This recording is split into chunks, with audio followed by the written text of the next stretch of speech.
Before we begin, if you're listening to this alone at night, you're exactly where you should be. Subscribe and turn on notifications for more true horror stories, disturbing encounters, and unexplained events uploaded every day. Now lock your doors, turn off the lights, and let's get into tonight's stories.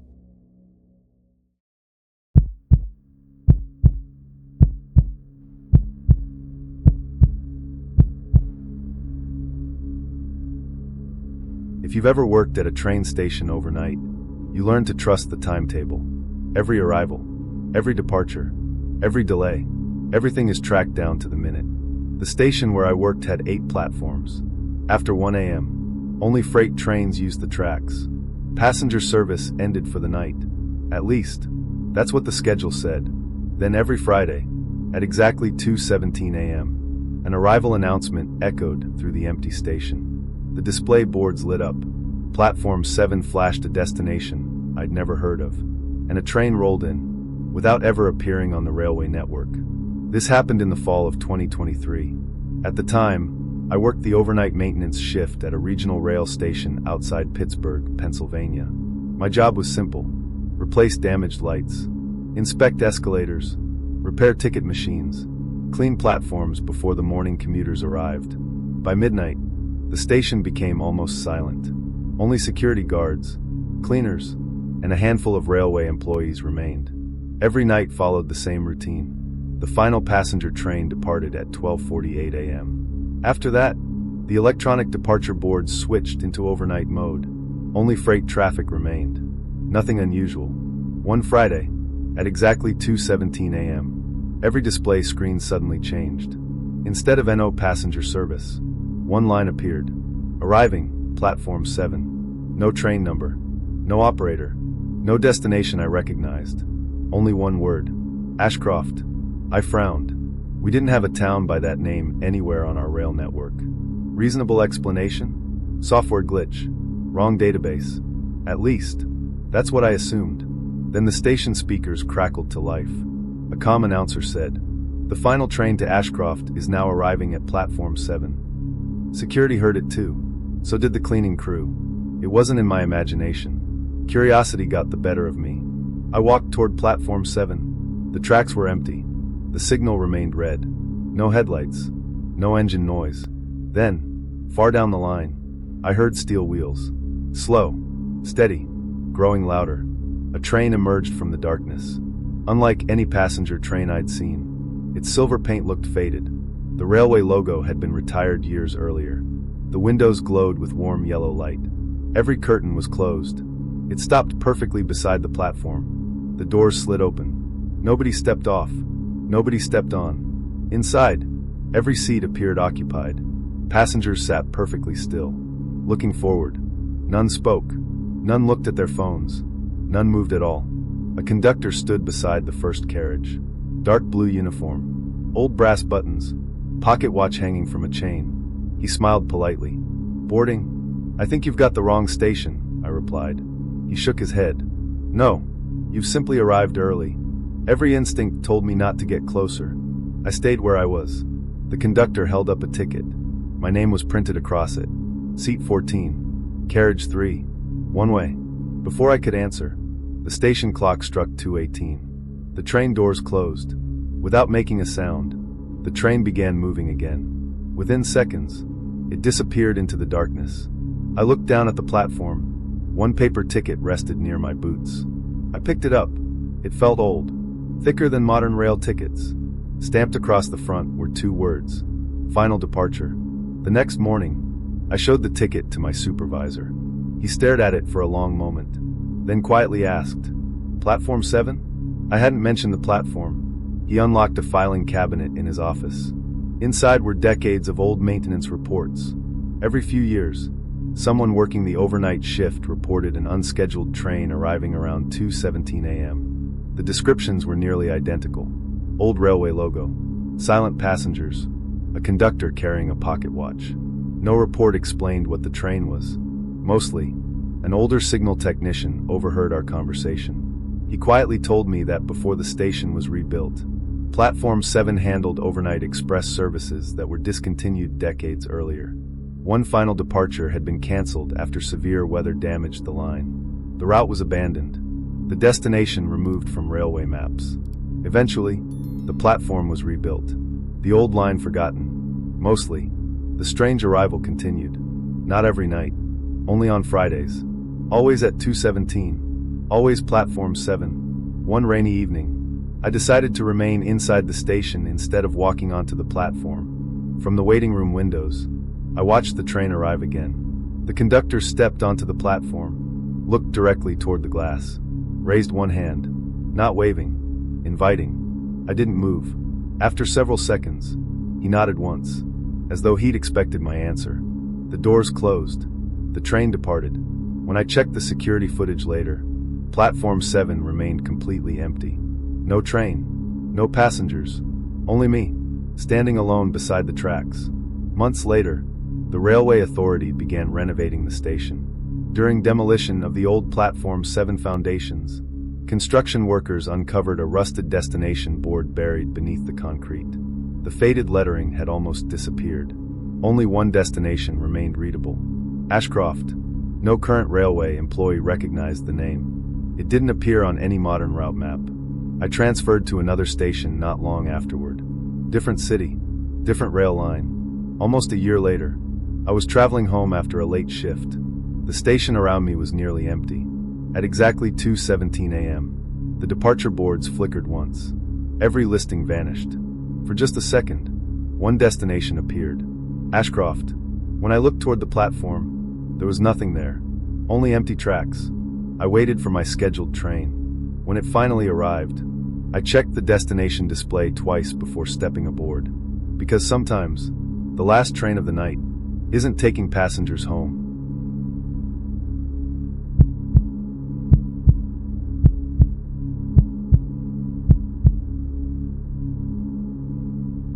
Night trains have a different atmosphere. The lights are dim. The conversations disappear. Most passengers are asleep before midnight. By 2 in the morning, the only people still awake are conductors, attendants, and the occasional insomniac staring out the window. I worked as a sleeping car attendant for almost 3 years. Every passenger had a reservation. Every compartment had a name. Every occupied cabin appeared on my tablet. Nothing was left to guesswork. Then one winter night, my passenger count came up wrong. Every ticket had been scanned. Every cabin was accounted for. But someone was still walking through the train, according to the reservation system. They didn't exist. This happened in January of 2024. At the time, I worked aboard an overnight passenger train running between Chicago and New Orleans. The journey lasted almost 19 hours. Most passengers boarded in the evening. After midnight, the sleeper cars became incredibly quiet. My job was simple: help passengers find their cabins, prepare the beds, serve late-night coffee, make hourly walkthroughs. Nothing complicated. Sleeper car C contained 24 private rooms. Every evening, I memorized the occupancy list. That night, every room was full except cabin 18. Its air conditioning unit had failed earlier in the day. Maintenance locked it out of service. No one could stay there. Around 1:45 a.m., I completed my first walkthrough. Everything looked normal. Soft snoring echoed through the hallway. The train rolled steadily through the darkness. As I turned back toward the service compartment, I noticed someone standing beside cabin 18. A man wearing a dark overcoat, small leather suitcase resting beside his feet. He looked to be in his 60s. Perfectly calm. I smiled politely. "Can I help you find your room?" He looked at the cabin door. "I'm already here." I frowned. "Cabin 18 is closed." He nodded. "It wasn't when I boarded." Reasonable explanation? Maybe another attendant had accidentally issued the wrong key. At least, that's what I assumed.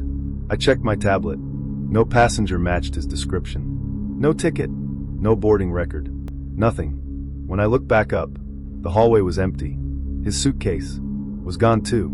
The following hour, I found him again, this time near cabin 11, standing perfectly still, looking out the window. I walked toward him. Halfway there, the train entered a tunnel. The lights flickered briefly. When they returned, the man had disappeared. The rest of the car remained asleep. Nobody else seemed to notice anything unusual. The next morning, I mentioned the strange passenger to Denise, our senior conductor. she quietly asked. Gray overcoat? I hadn't described it. She became unusually serious. Years earlier, before the rail company modernized its fleet, another sleeping car had carried a passenger matching that description. He reportedly boarded with a valid ticket. Somewhere during the night, he was no longer found. His luggage remained inside the compartment. His ticket remained clipped above the bed. But the passenger himself simply wasn't there. The investigation never reached a conclusion. Eventually, the incident faded from memory. Mostly, a month later, I worked the same route again. Same sleeper car. Same overnight shift. At exactly 2:12 a.m., I saw the man once more. This time, he wasn't standing. He was sitting quietly inside cabin 18. The cabin that wasn't supposed to be occupied. The door stood slightly open. Warm yellow light spilled into the hallway. I stepped closer. The man looked up, smiled politely, then gestured toward the empty seat opposite him. Long trip, he said. Something about his voice felt strangely familiar. Not frightening. Just tired. I think you're in the wrong cabin, I replied. He looked around slowly. No, I've been in this one for years. A loud announcement interrupted us. The engineer reported an upcoming station stop. I glanced toward the speaker for only a second. When I looked back, cabin 18 was dark again. The door remained locked, exactly as it had been all evening. I unlocked it with the master key. Inside, the room was empty. Dust covered the window. No bedding, no luggage, nothing. Only one object rested on the folded upper bunk. A paper train ticket, printed on old cardstock. Not the thermal paper we use today. Passenger name, unreadable. Car, C, cabin, destination. The ink had almost completely faded. Only one word remained. Arrival.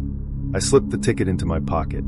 Planned to show it to Denise after sunrise. By morning, the ticket had disappeared. Months later, the rail company retired the aging sleeper cars. Car C was permanently removed from service. Eventually, it was sent to a railway museum. I attended the opening ceremony out of curiosity. Visitors wandered through the restored cabins.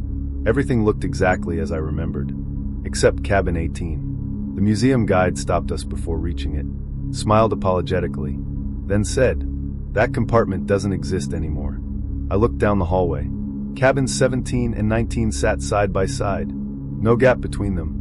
No missing door. Nothing. Yet I knew exactly where cabin 18 had been. As I turned to leave, I caught my reflection in one of the windows.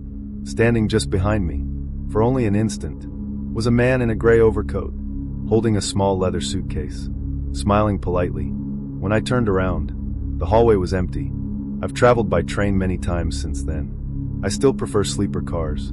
There's something peaceful about falling asleep while the world rolls by outside. But whenever I walk down a corridor late at night, I always count the cabin numbers, just to make sure there isn't one more door than there should be.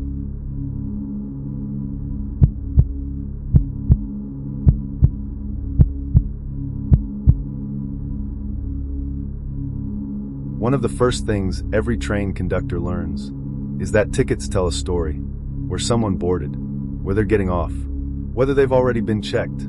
A punched ticket can't be used again. That's the point. Every ticket has one journey, one passenger, one destination. I spent nearly 5 years working overnight passenger trains. I checked thousands of tickets. Most people barely looked up when I clipped them. Then I met a man whose ticket had already been punched. Not once, not twice, but decades ago. And every time I checked it, the date changed.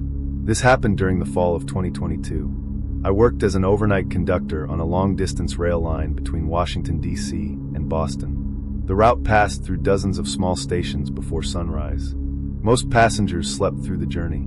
My job was simple. Check tickets, help late-night passengers, announce station stops. Repeat. One rainy Thursday, around 1:15 a.m., I reached the final car. Only 3 passengers remained awake.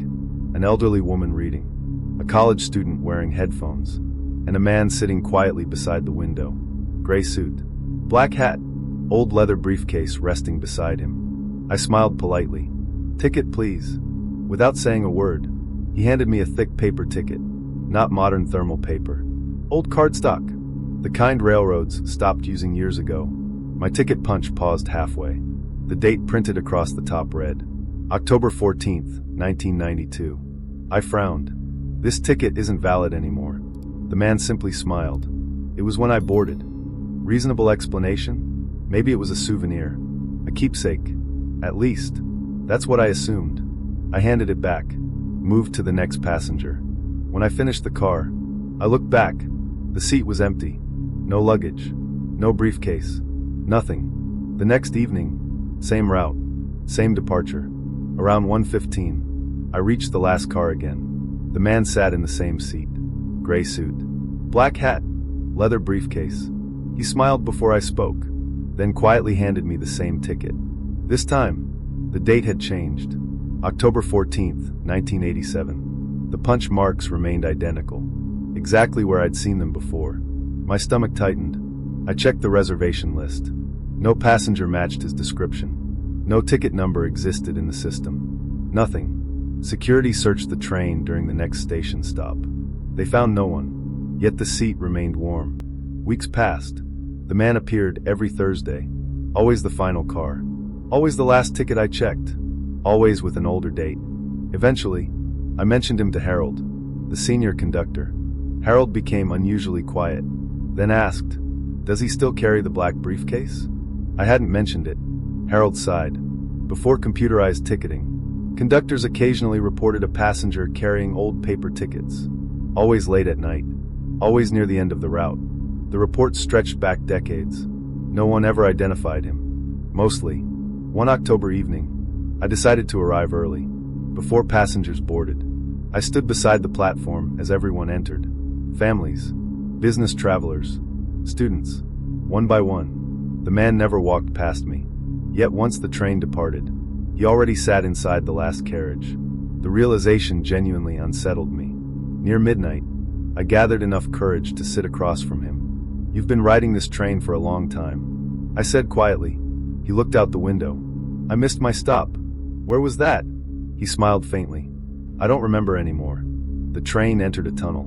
The lights flickered. Only once. When they returned, the man still sat there. But the briefcase beside him had opened slightly. Inside, hundreds of paper tickets rested in perfect stacks. Every one already punched. Every one faded with age. The train emerged from the tunnel. I looked back toward the briefcase. It was closed again. At the next station, I stepped onto the platform for fresh air. As passengers boarded, I looked through the window. The man remained seated. Watching the platform, the station clock struck 2 a.m. The train doors closed.